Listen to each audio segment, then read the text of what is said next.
By the way, this right here, people are saying this right here is Charlie's hand. You see that? Let's take it a couple frames at a time.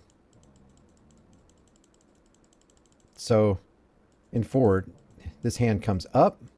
How did his, if that's Charlie Kirk's hand, because it doesn't look like it's this guy's hand. It's definitely not this guy's hand, and it's not that guy's hand. There's only one other guy on the ground. That looks like Charlie Kirk's right hand. This is not normal. Let's look at it again.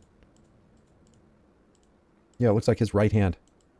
There's no blood on his hand either. My buddy Alex, who's an 18 Delta Special Forces medic, some of the highest trained trauma medicine. By the way, the guy talking right now is a former Green Beret, and he spent 10 years in the Army Special Forces. I saw a poll that I think it was 88%, and this was it had tens of thousands of, I forget where it was, tens of thousands of votes. Who believes the official narrative? And it was like 88% of average Americans don't believe it. I can't point to a single person I know that is just like, yep, FBI story. That checks out. I wanted to debunk some of the 30-06 sort of people have been trying to say, well, maybe it was a soft tip round or maybe it was a low grain load. We're talking about Charlie Kirk's steel neck debunked with our 30-06 ballistic test. Yeah, go ahead and introduce it. Yeah, so we did a ballistic test where we just used a regular 30-06 round with, I think it was 160 grain, 170 grain, pretty average round. And then we shot cow femurs wrapped in beef. It just exploded everything. It shot through up to half-inch steel, no problem. I mean, nothing came close. And again, my buddy Brian here is a precision rifle competition shooter, and he made a joke at the start. We had everything on the tailgate, and I asked him what's going to stop a 30-06 round, and he said nothing, including this tailgate, which is true.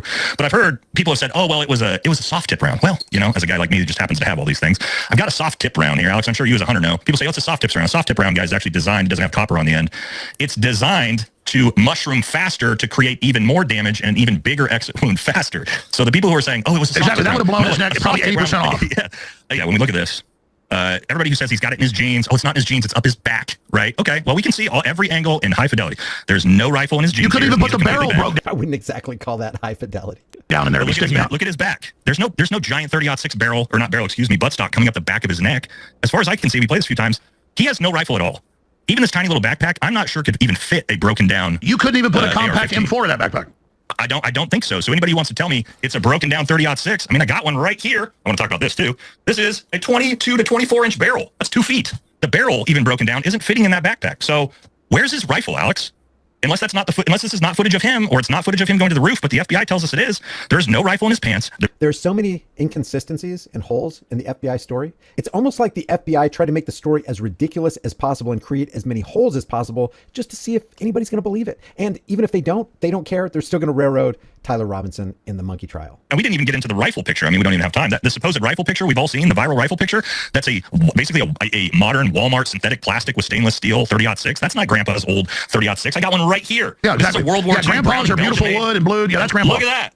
This is World War II era 30-06 right here. That is not what you saw in that picture. So what is that rifle? Where's the real rifle? Like, they didn't start making those rifles till the 90s. Here you go. That's a modern synthetic buttstock with stainless steel. Yeah, that looks like a Ruger 30-06 to me.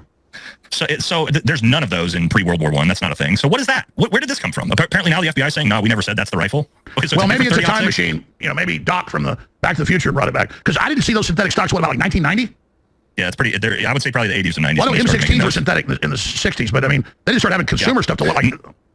Nothing. Again, I've got multiple Browning Belgian-made pre-World War II 30-06s. None of them have synthetic plastic. That's not a thing. So if you have anything to add to this, leave your thoughts in the comment section below. If you like these commentary videos,